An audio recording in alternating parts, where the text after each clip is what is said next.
Bonjour à tous, c'est Cynthia. Bonjour Eric. Donc, on est dans la suite de la vidéo. Mhm, Donc, comme on l'avait dit dans la précédente vidéo, on va se concentrer sur notre parcours concernant les églises dont on a été membre. mhm. Donc, on a fréquenté différents ministères depuis le début de notre conversion et jusqu'à maintenant. Voilà, Eric, tu peux Oui. commencer. C'est un parcours, on va dire, alors pour reprendre un peu dans le contexte, moi j'étais, on va dire, fraîchement converti, d'accord? Dans le sens où, bon, j'avais déjà connu une église de mon enfance, hein, comme je vous l'avais dit dans les précédents témoignages, une église dite pentecôtiste. On n'est pas là pour citer des noms ou quoi Oui, que on ce va soit, hein, citer aucun d'accord? nom de Donc, ministère. le but, c'est vraiment de vous apporter notre témoignage, d'accord? Voilà. Et du coup, moi, dans l'église où j'étais, c'était une église, on va dire, pentecôtiste, hein, celle où mes parents, ils étaient. Comme je vous ai dit, ça s'était très, très, très mal passé. Euh, voilà, du coup, là, dans le contexte où ben, c'était, comme je vous avais dit depuis le départ, de ces gens-là que j'avais renié Dieu, on va dire, que j'étais en colère contre Dieu. Comment ça se passait dans cette église-là? Ben, dans cette église, moi, j'ai jamais vu Dieu dans cette église, d'accord? Ni dans les personnes qui étaient dans cette église. D'où ma colère d'ailleurs. J'entendais, d'accord, mais comme je le dis souvent, il y a une différence entre entendre, connaître et vivre. Pour moi, c'est trois choses différentes, d'accord?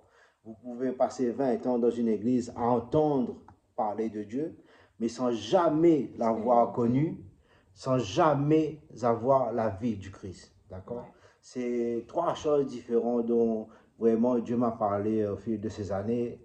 Entendre, connaître et vivre. Et moi, dans cette église, dite pentecôtiste, depuis jeune, j'avais toujours entendu, oui, Dieu ceci, Dieu cela, lire. J'entendais les gens lire la Bible, d'accord. Connaissais la Bible par cœur, mais je ne l'ai jamais vu, je ne l'ai jamais rencontré, et je n'ai jamais vu ces gens-là non plus apporter cette vie-là pour moi, en fait. Au contraire. Et je crois qu'il n'y avait pas aussi la croyance dans le Saint-Esprit aussi. Oui, voilà, il n'y avait pas de ces églises dites pentecôtistes, il n'y avait pas de place, hein, pour le Saint-Esprit, hein. Comme on peut le voir dans les églises aujourd'hui d'ailleurs. C'est toujours l'homme qui est au contrôle, d'accord, un à la tête et tout le reste en bas. Tout ce que Christ a dit de ne pas faire en fait. Comme la politique, d'accord, il y en a un en haut et ça descend tous les autres en bas. Donc voilà, moi, Donc après, quand tu t'es converti, tu n'étais plus là-bas de toute façon. Ça voilà. faisait un moment Voilà, en fait, quand je me suis converti, c'était dans l'église où où Cynthia j'étais, oui. était, d'accord? Une église évangélique. Ah oui, c'était une église évangélique. Donc comme j'avais dit, j'avais décidé de chercher une église moi-même. Parce qu'à la différence d'avant, c'était mes parents qui avaient l'habitude de... Enfin, ma mère qui avait l'habitude de choisir des églises. Là, cette fois-ci, j'avais décidé de choisir une église où aller dans la ville où j'habitais. Mhm. Donc, j'ai trouvé une église, une petite église. Je commençais à y aller une fois, deux fois. Et puis, comme je vous disais, j'ai commencé à servir dans cette église-là. Les gens étaient vraiment très, très, très adorables, hein. Ils étaient vraiment gentils. Donc, euh, ils étaient vraiment, vraiment, on ressentait qu'il y avait de l'amour en fait au sein de ces personnes-là. Quand toi tu es venu, Mhm. euh, oui, après ça s'est enchaîné très vite. Donc, comme je vous disais, on a commencé à servir dans Dans l'église. différents secteurs de l'église. On était du lundi au dimanche, sauf un jour, je crois, et encore à l'église tout le temps. On Ouais. faisait beaucoup de choses à l'église.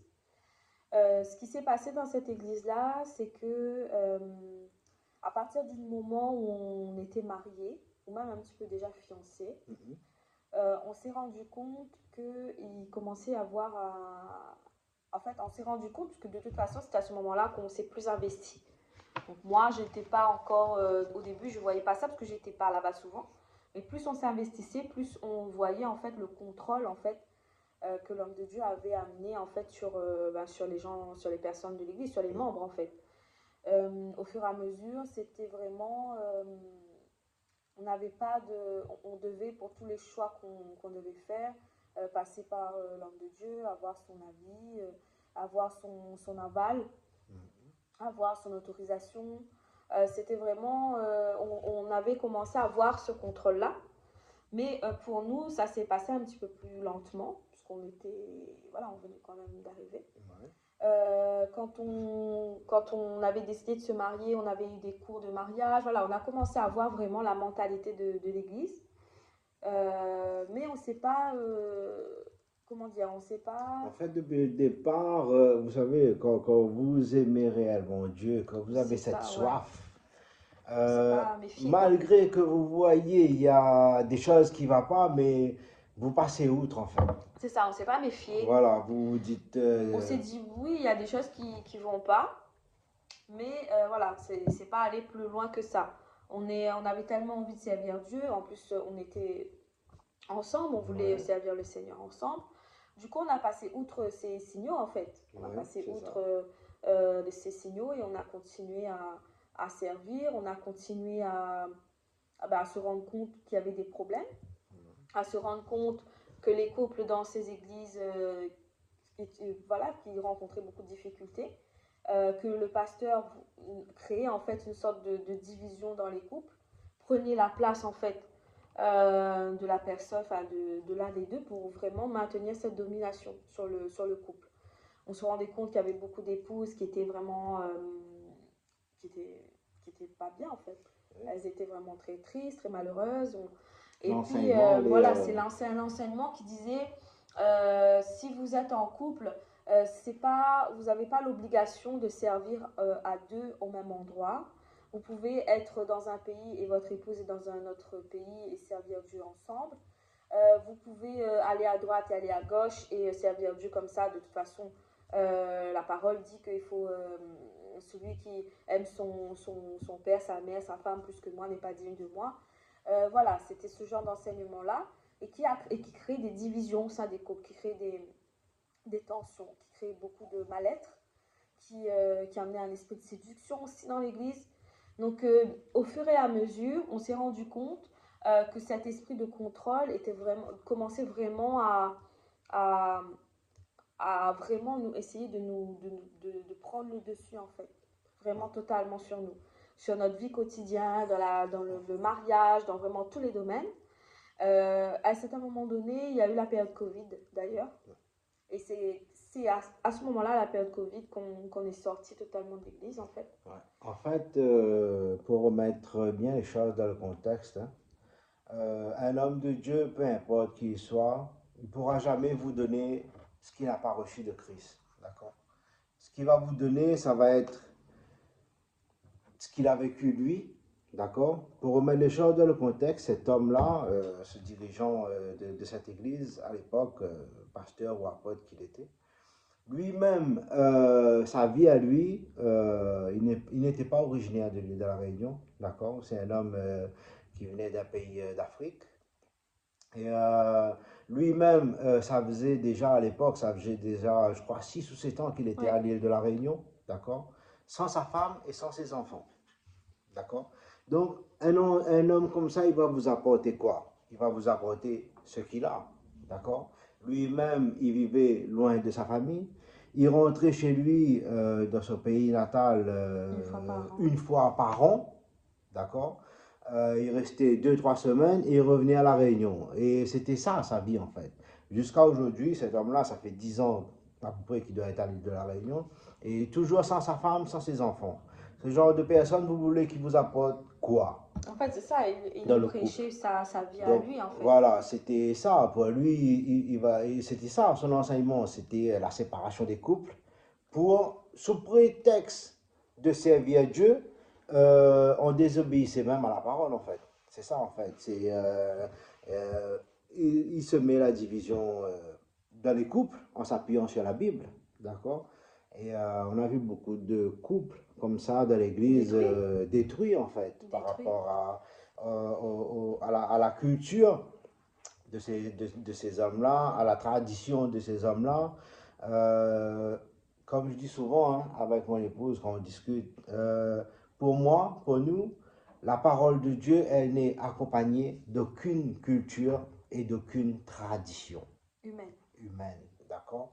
La culture et la tradition humaine, comme nous disent les Écritures, hein, ce sont des choses qui régissent la vie des gens de ce monde, d'accord? Mais quand vous êtes censé vivre la vie du Christ, ces choses-là, ben, ce sont des barrières. La culture, la tradition, peu importe hein, le pays, peu importe votre culture, peu importe votre tradition, qu'elle soit réunionnaise, antillaise, américaine, africaine, française, ces choses-là n'ont rien à faire avec la parole. La parole, c'est la parole, d'accord? Donc, on a vu beaucoup de couples comme ça brisés, détruits. Et puis leur intimité détruite. Oui, oui. La femme qui disait, qui conseillait son mari qui N'écoutez plus, n'écoutait plus, voilà, ou le c'est tout. mari qui commençait à un moment donné à s'occuper des femmes ailleurs. Voilà, ça, à un moment donné, ça a créé quand même beaucoup de désordre.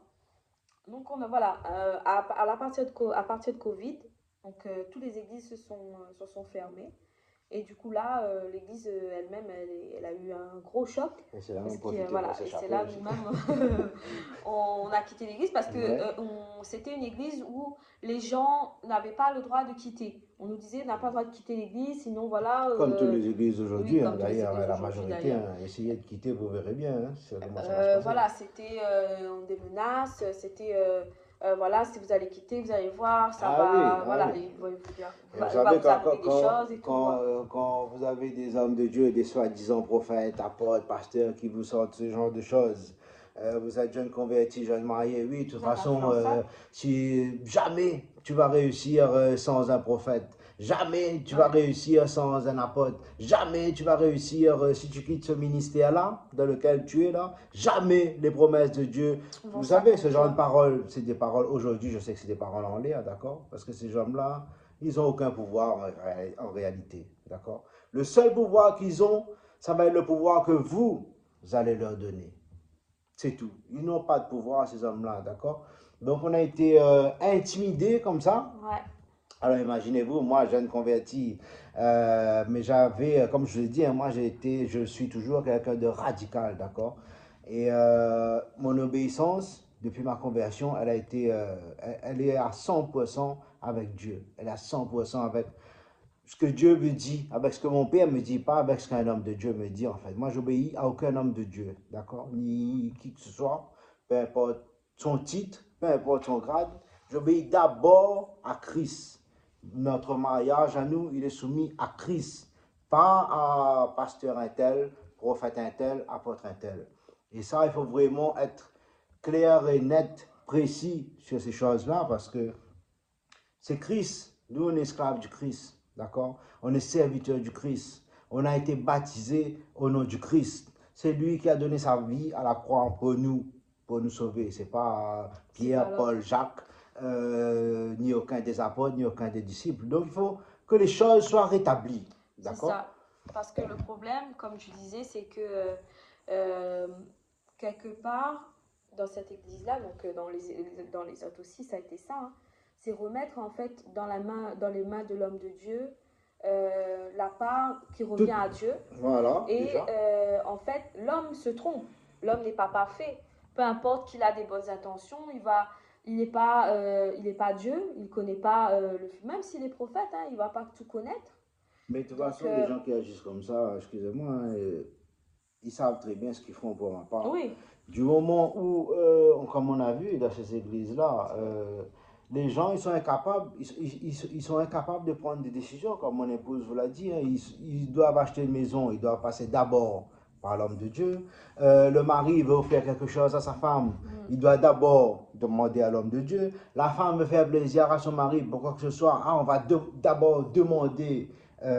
après, voilà, il faut rétablir aussi un équilibre, c'est-à-dire que il y a des hommes de Dieu qui se comportent comme ça, il y a aussi des fidèles qui cherchent aussi ce rapport-là. Oui, Parce qu'il y a aussi des fidèles qu'on on a vus qui cherchent, qui veulent pas passer du temps avec Dieu, qui veulent des résultats, ils veulent avoir la prospérité, ils veulent avoir une femme, un mari, ils veulent pas en fait aller dans la présence de Dieu, ils veulent pas Ils veulent pas passer du temps, ils n'ont pas Ouais. envie en fait de ça. Du coup, pour eux, c'est pratique en fait d'aller voir l'homme de Dieu, de dire voilà, je veux ça, je veux ça, je veux ça. Et l'homme de Dieu lui dit bon, ben ok, je vais prier. Et puis ben, la personne attend. En fait, la réalité, c'est qu'il y a aussi ces deux choses aussi Ouais. dans l'église. Dans ce qu'on a vu, on a vu des pasteurs qui aimaient prendre la place de Dieu dans la vie des gens, mais des gens qui finalement, ça les arrangeait aussi. Oui. Parce Oui. que eux, voilà, ça enlève en fait pour Ah eux oui. un fardeau. Ouais. Le fardeau de devoir passer du temps avec Dieu, de se sacrifier ou voilà, de se sanctifier. Et ça, c'est une réalité qu'on a Ouais. vue. Donc la première, enfin, l'église dans laquelle j'étais, avec Covid, on est parti s'installer en métropole. Oui. Donc on est resté pendant un certain temps sans église, parce que vraiment, on était vraiment choqués, hein, parce Ah oui. qu'on Ah était oui. dans tous les secteurs de l'église. Alors c'était notre vie. On vivait comme ça, on fonctionnait comme ça. Donc on est resté comme ça un laps de temps sans église. Et puis on s'est reconnecté à une église en ligne d'un ministère qui n'était pas en France, euh, qui était au Canada et en Afrique. C'est Oui, ça? là, aujourd'hui au Canada. Ouais, au Canada, en Afrique. Du coup, on a commencé à suivre ces enseignements et là, ça a été la bascule vers quelque chose d'autre. Bon, il y avait Ouais. toujours ce contrôle, hein. Le C'est plus comme ça, grave. en fait, quand les églises dans lesquelles on a été membre, comme Eric disait, c'est toujours un système pyramidal. Il y a toujours une personne au milieu et puis le reste, voilà, ça descend en fonction du rang que vous avez. Cette église-là, Ouais, bon, on a découvert ça sur sur Internet. Internet. Et pareil, hein, c'est toujours grand spectacle, grand prophète, Oui, c'est pas c'était voilà. un prophète. Ouais. Oui, c'était un prophète jusqu'à aujourd'hui. Et vous savez, quand vous cherchez des solutions, à un moment donné, à force d'entendre, oui, il faut une église, nous, on était dans un moment, on traversait des moments assez compliqués quand même. Du coup, On cherchait une on solution. cherchait une solution. On On cherchait cherchait une de l'aide solution surtout. de l'aide, vous voyez, comme la majorité des gens qui sont censés venir à l'église et dont l'église est censée apporter des solutions.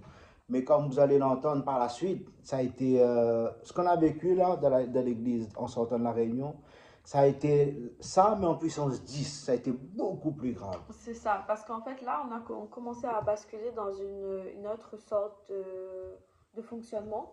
C'est-à-dire là, c'était le fonctionnement de la domination, mais par la peur. Les enseignements, donc dans ces églises-là, on n'a jamais entendu prêcher Christ. sur la personne de Jésus-Christ. Jamais entendu prêcher sur l'appel au salut, jamais entendu prêcher sur Jésus lui-même, sur son message. C'était principalement figé sur la spiritualité. Ouais. La spiritualité et les esprits. Les esprits méchants, les esprits mauvais, les esprits de pauvreté, les esprits de malédiction. Les esprits cela. Voilà, c'était ça tout le temps. Et c'était, voilà, vous avancez pas parce que esprit de ceci, parce que problème générationnel, parce que vos ancêtres ont fait ceci. En fait, à partir du moment où ça a été comme ça, on s'est dit, bon, on s'est dit peut-être que c'est vrai. On n'a pas de, voilà, on avait besoin de solutions. On s'est dit, bon, ben voilà, on recherche une solution. On a commencé à suivre ces enseignements et c'était un jour cet esprit-là, demain un autre esprit, demain un autre esprit. Après, au final, on s'est dit, bon, ok, donc en fait là, en fait, on est sauvé ou on n'est pas sauvé? Parce qu'à un moment donné, ça remet en question. À la croix, Jésus l'a dit, tout est accompli. Là, vous entendez un enseignement qui vous dit, non, mais vous savez, vous êtes encore liés, vous avez encore les problèmes dus à vos liens générationnels qui n'ont pas été brisés, et tout, etc. Ok, au début, on a dit, bon, d'accord, et qu'est-ce qu'il faut faire? En fait, oui. En fait, ces gens-là, ce qu'ils vont faire, ils vont déstabiliser votre foi. C'est ça. Et je vais vous expliquer dans quel sens. Ces gens-là, ils vont vous, avec le temps, d'accord? De toute façon, la plupart, ils ont des doctorats en psychologie, voilà, d'accord? Ils vont, avec le temps, d'accord, ils vont arriver, essayer de vous faire croire que Satan, d'accord, est l'égal de Dieu. Que par moment, Satan est en capacité d'arrêter les plans de Dieu dans ta vie. Que Satan les sorciers, les marabouts de ta famille, etc. Là, vous allez tout connaître, hein. Vous allez connaître le nom de votre 10e arrière-grand-père, de votre 20e arrière-grand-mère, du nom des étoiles, du nom des animaux Des anges. marins, du Des nom anges. des anges. Ils vont vous emmener dans toutes sortes d'enseignements à vous éloigner le maximum de Christ. D'accord? De le salut en Christ, Et en ces fait. gens-là, ils vont à un moment donné arriver à vous faire croire que vous n'êtes pas en sécurité tant que ça, en fait. Ouais. D'accord? Que Satan a la possibilité, d'accord? Que De vous ces tuer. esprits-là, à un moment ou à un autre, si vous baissez les bras ou si quoi que ce Vous ne soit, priez pas. vous priez pas, vous posez pas d'hôtel, vous levez pas à minuit pour prier, à 3 heures du matin pour prier, à 6 heures pour prier, à 9 heures pour prier, à midi pour prier. Si vous n'allez pas voir l'homme de Dieu à genoux, emmener des enveloppes, si vous ne faites pas ce genre de choses, que Satan a la possibilité de vous faire du mal. Ces gens-là, ils ont la capacité de vous faire de Dieu douter du Dieu, en fait, du Tout-Puissant. Vous comprenez? C'est grave, quoi, en fait. C'est-à-dire que même vous, à un moment donné, vous allez dire, mais Dieu est là ou pas? c'est chaud, en fait. C'est chaud parce qu'au final, Dieu n'est pas si grand que ça. Oui, c'est ce que. Oui. C'est le but, en fait. Au final, Dieu n'est pas si grand que ça. Et il ne vous suffit pas, en fait. Jésus ne vous suffit pas. Voilà. Et son sacrifice ne suffit pas, son sang versé à la croix ne suffit pas, la Ben oui, croyance en oui. Christ ne suffit pas, que en fait ce qu'on voit dans la Bible ne suffit pas, que notre foi ne suffit pas et que en fait à côté de ça, vous avez la théorie de l'autel, qu'il faut poser un autel et que c'est ça la solution. Ouais. Et poser un autel, c'est quoi? C'est vous appelez l'homme de Dieu et vous donnez de l'argent. Oui, forcément. Parce qu'en fait, si là-bas, votre famille là-bas a posé, voilà, a fait des sacrifices, il faut que vous aussi, vous puissiez vous sacrifier et donner votre argent. Mais je vous dis, c'est subtil, hein. Ils vont commencer tout doucement, ils vont vous amener vous-même, quand vous allez vous en rendre compte. Je veux dire, nous, on a fait quoi? On a fait quand même quelques temps dans ces différentes églises, hein. Mais on voyait que c'était pas normal. Mais vous savez, en fait, les problèmes qu'on avait, on s'est rendu compte par la suite. Vous savez, ces gens-là, ce sont ni plus ni moins que des marabouts, hein, déguisés en prophètes, déguisés en apôtres. Et ils sont nombreux, hein, en région parisienne, soi-disant grands prophètes des nations. Ne croyez pas tout ce que vous voyez à la télé. Écoutez, c'est un conseil qu'on vous donne, hein. Après, vous pourrez y aller par vous-même. Vous en jugerez par vous-même. Mais vous voyez, tout ce que vous voyez à la télé, là, c'est du cinéma. D'accord? Parce que je peux vous assurer que sur place et en coulisses, c'est pas pareil. Les choses qui se passent, c'est vraiment inacceptable. Mon maître disait d'eux que c'était des chiens féroces, des loups féroces. D'accord? Ces gens-là, ils ont les crocs acérés, ils ont le ventre arrondi. Ils se pavanent en longueur de journée en 3 pièces. Mais ils sont là pour vous dominer, vous détruire tout ce que vous avez et surtout briser votre relation avec le Tout-Puissant. C'est ça. C'est pour ça, déstabiliser votre foi. Et vous, quand vous voyez ça à la télé, prophétie, nanani, nanana. On s'est laissé prendre aussi, hein. On a essayé, on cherché, comme on disait tout à l'heure, on avait des problèmes. On s'est dit, mais peut-être que c'est ça, peut-être que c'est nous qui avons tort au final, peut-être qu'il y a quelque chose qu'on a loupé. Donc, ces gens-là, c'est des apôtres, c'est des hommes de Dieu, quoi. Vous voyez, dites, mais non, mais forcément, ils doivent savoir des choses plus que nous. Ça. Donc, pour continuer la suite du témoignage, après, on a commencé à suivre cet homme-là en ligne, donc avec tout l'enseignement de poser les autels, des esprits, voilà, méchants et tout. Et au final, on est parti une fois à une manifestation, enfin, comment ça s'appelle? Un séminaire, un rassemblement qu'il avait fait dans une église. Ils louent des hôtels, ils louent des grands trucs à Paris, des salles, ils font leurs conférences. Voilà. Et du coup, on est parti dans une et on a fait la rencontre d'un autre ministère qui était un ministère apostolique, de Dieu, apostolique, qui était ami avec cet homme de Dieu qu'on suivait en ligne. Étant donné que lui, il n'avait pas d'église en France, on s'est rapproché plutôt de cet homme-là, de ce ministère-là. À Créteil. Voilà, à Créteil. Donc ça a continué sur la même lignée puisqu'ils étaient amis. Hein? Ils étaient amis. Ils sont amis. Hein? Dès les premiers temps, on a commencé à aller à l'église. Moi, je me souviens, j'étais avec mon mari et mon frère. On y était aller à 3, ça a été prophétie, esprit de mort. En fait, c'était sur 3-4 semaines comme ça, où on nous a donné des prophéties d'esprit de mort, que vous allez mourir, que il faut rester, il faut continuer à prier, parce que là, il y a un esprit de mort qui va vous tuer, vous allez faire un accident. C'était des cauchemars, des oui, mauvais rêves. on a vécu des choses. Sachant qu'ils étaient spécialisés en interprétation des rêves. Évidemment, vous allez vous faire des mauvais, très mauvais rêves. Ah oui, dans ces églises-là, attendez-vous, Voilà. Attendez-vous à ces C'était choses. très mauvais rêves et à chaque fois, c'est de plus en plus pire. Des rêves de mort, des rêves d'attaque, des rêves mauvais. Du coup, on a commencé finalement à aller à cette église-là par rapport à ça. Ouais. Parce qu'on se disait, bon, ben là, il y a un esprit qui va nous tuer et que si on sort de l'église, ben, ça va être compliqué. Donc, on a commencé à aller à cette église-là tout le temps, comme ça, par rapport à ça. Là-bas, ça a été pareil, ça a été le même fonctionnement, ça a été un homme de Dieu, donc un apôtre, qui cherchait à vouloir dominer à 100% votre vie.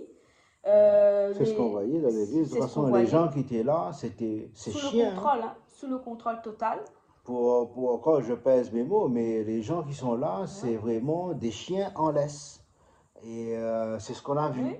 C'est ce qu'on a vu. Il y avait des mots employés, parler mal à certaines personnes, un homme de Dieu qui recherche les apparences, qui recherche de se faire voir. Ah oui, c'est toujours pareil. C'est toujours la recherche d'argent. L'argent, ils veulent toujours les grands hôtels, ils veulent toujours les voitures de luxe, ils veulent toujours voyager en première classe, hein, s'il vous plaît. On a organisé un voyage et c'était absolument nécessaire, obligatoire la première classe, nécessaire, obligatoire des hôtels de luxe. Et voilà, c'était vraiment, les grosses bagnoles, des choses comme ça. À un moment donné, on s'est rendu compte aussi que en fait, c'était comme une organisation. Voilà. Exactement. Tous les week-ends, oui, c'est le cas. Tous les week-ends, il y avait des nouveaux invités, des hommes de Dieu de partout. Des bishops, des archibishops, des évêques, des profs. Voilà, tous les noms que vous voulez. Tous les noms qui passaient. Et tous les week-ends, c'était qu'il fallait donner financièrement, qu'il fallait acheter des enveloppes, que voilà, on mettait des chaises devant l'hôtel, des chaises, par exemple, on mettait 15 chaises et qu'il fallait, c'est des chaises pour vous, comment ils disent ça, pour vous... oui, les hôtels... pour vous... la royauté, là, comment ils disent ça, que ce soit la royauté, la politique, voilà, les finances... comment ils disent ça, pour vous installer dans votre royauté, voilà, je sais plus comment ils disaient ça, mais... Pour vous installer dans votre royauté, il fallait venir sur la chaise et puis en même temps, cette chaise-là, il fallait donner de l'argent. Ah oui. Avec des prophéties, toujours. Justement, le grand prophète qui est au Canada, dont on ne citera pas le nom, vous savez, ils se font attraper eux-mêmes. Ouais. Vous savez comment? Ils prophétisent. Dieu m'a dit, il y a 10 personnes qui doivent être dans la politique. Ils mettent 10 chaises, d'accord? 10 chaises, il y a 20 personnes qui se lèvent. Ah ben non, on va rajouter les chaises. Vous voyez, mais comme il faut être attentif à ces choses, à ce genre de choses. Et ces chaises-là, c'est accompagné avec des enveloppes blanches. Donc, qui se lève pour 1000 euros, qui se lève pour 5000 euros, qui se lève pour... Voilà. Tous les week-ends. C'était ça tous les week-ends. En plus de ça, il fallait tous les mois, tous les fins de mois, il y avait des jeûnes et prières organisées. À la fin, par exemple, si c'était 10 jours de jeûne et prières, à la fin de ces 10 jours, vous devez faire une offrande. Donc de 10 euros par jour et par personne qu'il fallait donner à la fin. Et ça, c'était pour valider votre jeûne. Donc il y a des choses comme ça, on vous dit, on n'a pas fait, hein, c'était trop aberrant. La dîme, pareil, je me souviens une fois, moi, mon frère, il n'avait pas pu payer une fois pendant un mois sa dîme. Et en plein culte, on lui a dit ça, que voilà, toi, tu n'as pas payé ta dîme, comment ça se fait? C'était vraiment aujourd'hui, de toute façon, c'est simple. Hein, ces gens-là, c'est pour ça ils veulent tout savoir de vous. C'est pour ça, ils savent combien vous gagnez par mois. Ben oui, parce que la dîme... c'est 10% du salaire. Non, ouais, mais c'est pas ça que j'allais dire. La dîme, vous n'avez plus le droit de donner la dîme comme ça dans une enveloppe sans nom, sans rien. Ah oui. Il faut Non, que ce soit viré, virement bancaire. Donc, ils ont votre nom de famille, ils ont les informations, ils savent si vous avez donné, si vous n'avez pas donné, combien vous gagnez par mois, où est-ce que vous habitez, le prix de votre loyer, si vous avez des crédits. Mais ces informations-là, là, c'est vous qui allez leur donner ces informations. Parfois sans vous rendre compte. Sans vous rendre compte, c'est vous. Les questions, ces gens-là, ils vont s'immiscer dans votre vie de couple. Et ils veulent tout savoir de vous. Tout. C'est afin de mieux vous dominer, de mieux vous dépouiller. Et ce n'est pas leur rôle. Ça n'a jamais été le rôle d'un homme de Dieu. Quand on lit la Bible, quand je vois tout le parcours de Jésus, à aucun moment j'ai vu dans les évangiles, j'ai vu Jésus agir comme je vois agir tous ces hommes de Dieu que l'on voit aujourd'hui dans nos églises. À aucun moment. D'accord? Et vous pouvez prendre les prédications, aller sur Internet, aller sur YouTube, taper prédications, vous allez voir. Sur 5000 prédications, on dirait des titres de films.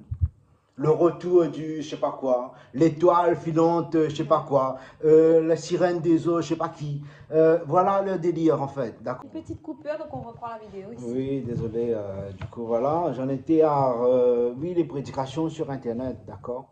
Vous pourrez aller voir, très peu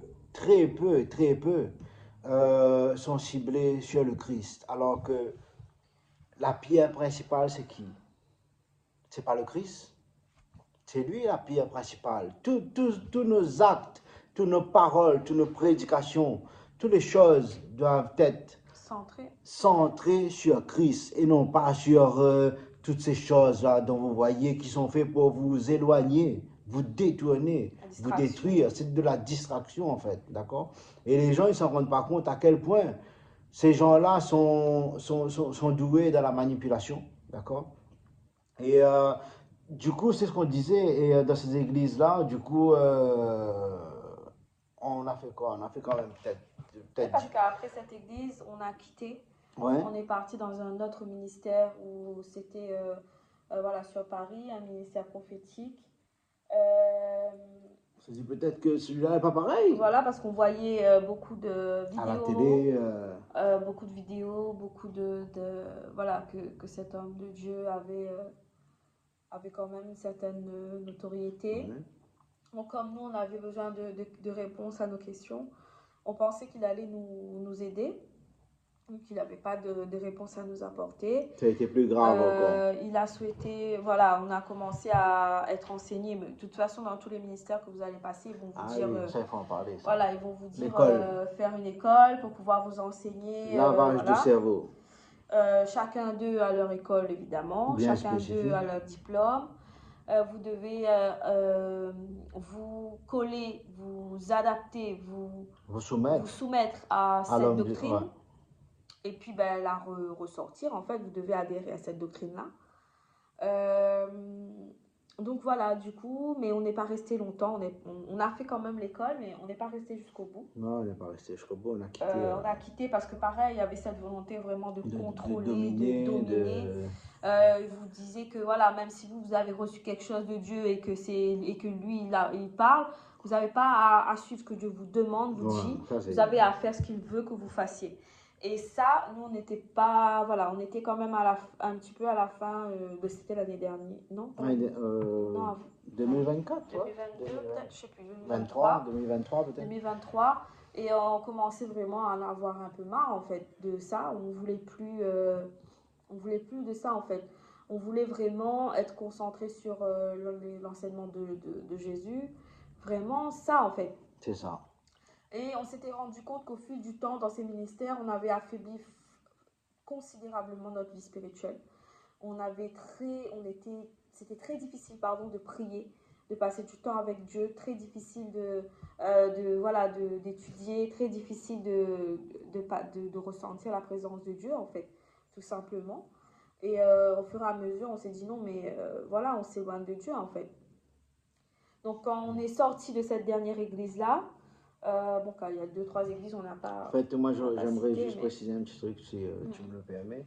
Concernant les écoles que ces ministères-là font, d'accord, c'est clair et net, et ils vous le disent, hein, il ne se cache pas. L'école, c'est pour vous apprendre à servir auprès d'un prophète. Oui. D'accord? Ou de l'apôtre. Ou de l'apôtre. C'est l'école pour être soumis au prophète, d'accord? Soumis à l'apôtre, soumis au bishop, soumis au pasteur. C'est une école vraiment où on vous dit que tu as des problèmes. Si tu veux qu'on t'aide, tu dois être notre esclave. D'accord? Si tu veux qu'on t'aide, quand on va te dire de faire ça, tu fais ça. Quand on va te dire de faire ça, tu fais ça. C'est ta seule solution de survie. D'accord? Ici, c'est comme ça que ça fonctionne. C'est pas, il n'y a pas d'électron libre. D'accord? Il n'y a pas de, voilà, tu rentres là. Quand la personne, l'apôtre, il fait ça, tu dois savoir que, voilà, il a soif. Je donne un exemple, hein, d'accord? Quand le prophète il fait ça, tu dois savoir qu'il faut te mettre. Voilà, en fait, leur école, c'est du lavage de cerveau, d'accord? Ils vont vous briser eux-mêmes. C'est pas Dieu hein, qui va vous briser, hein, je peux vous l'assurer. Hein. C'est eux qui vont vous briser. Ils vont vous dépouiller, ils vont vous briser. Ces gens-là, ils vont vous mettre dans des situations. Je pense que même Satan, il doit rigoler, en fait, quand il voit ça. C'est vrai, je pense que Satan, il doit dire, waouh, ah ouais, au final, j'ai pas besoin d'agir en fait.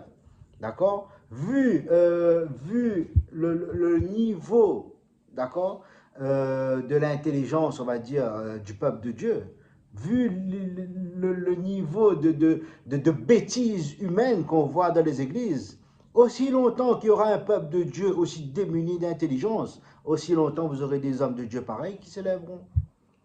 Il y a l'offre, il y a la demande. C'est comme ça que ça fonctionne, d'accord? Aussi longtemps que votre but à vous. En fait, comme dit souvent mon épouse, ce que nous mangeons là, c'est le fruit de notre propre motivation. Ni plus ni moins. Quand vous êtes motivé par l'or, l'argent, le pouvoir, les jets, d'accord? Parce que c'est ça la recherche de ces ministères-là. Ils veulent être comme pasteur Chris ou pasteur je ne sais pas quoi. Pour eux, c'est ça. C'est ça, Chris. Christ a donné ça. Dieu Tout-Puissant a sacrifié son propre fils pour que demain tu aies ton jet privé. C'est ça qu'ils veulent te faire croire. Pour que demain tu sois multimillionnaire comme pasteur Intel, comme vous voyez ce qui se passe aux États-Unis. Pour eux, c'est ça le but. C'est ça. Ils vont te mettre ça dans la tête. Leur école, c'est ça. C'est pour ça que Christ est mort en fait, mais que tu n'as pas compris. Alors que c'est faux. C'est faux. Tout ça, c'est des mensonges. C'est un tissu de mensonges. Ces gens-là, regardez-les. Il n'y a qu'à regarder leurs fruits. D'accord? Il n'y a qu'à regarder leurs fruits. Regardez-les. Allez voir et vous verrez que ces gens-là, ils n'ont rien à voir avec Christ. Je vous dis, ils n'ont rien à voir avec Christ. Mais pour ça, faudrait-il encore que Christ soit ta priorité, comme mon épouse vient de vous le dire. Si Christ est ta priorité, si Christ est ta pierre principale, tu verras que toutes ces personnes-là, ils n'ont rien à voir avec Christ. Mais tout dépend de ta motivation, tout dépend de ta recherche, tout dépend de tes ambitions, d'accord? Et tout dépend de ton cœur, en fait. De ton cœur, parce que je peux vous assurer que ces gens-là que vous vénérez, d'accord? Ces gens-là sont extrêmement mauvais. On l'a vu. On l'a vu. Ces gens-là sont extrêmement mauvais, je vous dis. Ils ont un cœur mauvais. Ces gens-là, là, pour la plupart, ils ont une dent contre encore l'Europe. Ils ont une dent encore contre... c'est des églises sectaires, des églises communautaires, d'accord? Quand vous rentrez dans le vif du sujet, vous voyez que... De toute façon, ils ne peuvent pas se cacher longtemps, d'accord? Mais pour ça, faudrait-il que vous restez... vous savez, c'est pas moi qui ai dit éprouver les esprits. C'est pas moi qui ai dit méfiez-vous de ceux qui... Surtout de ceux qui disent venir en mon nom. C'est Jésus-Christ lui-même qui l'a dit. C'est pas... D'accord, c'est pas un apôtre, c'est pas un disciple, c'est pas un homme de Dieu, c'est Jésus-Christ lui-même qui nous met en garde contre ces hommes-là, et surtout un en particulier, du prophète.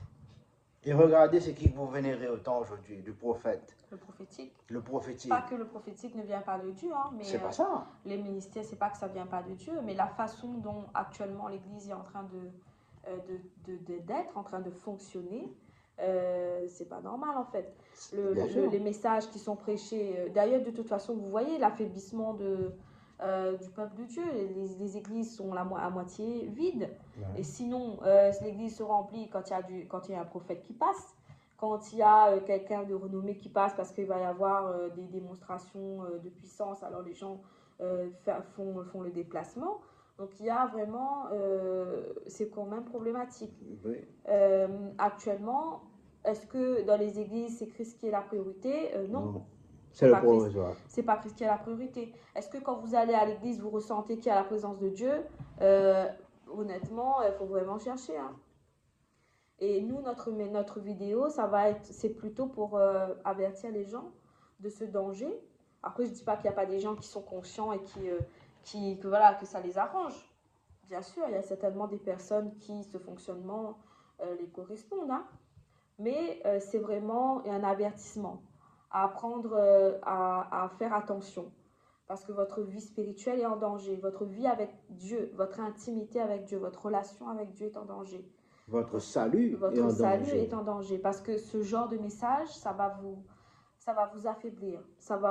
Nous, on est passé par des temps de dépression. Ah oui. Moi, je suis rentrée, Eric aussi, dans une période de dépression, mais vraiment, on ne savait même plus comment s'en sortir. Parce que la foi ébranlée. Hein. On avait une foi ébranlée. C'était vraiment une dépression, mais forte. C'est dit, mais Dieu est injuste en fait. Vous voyez, si vous n'avez pas d'argent, c'est mort, hein, c'est fini. Hein. Ouais. Voilà, c'est même pas la peine en fait.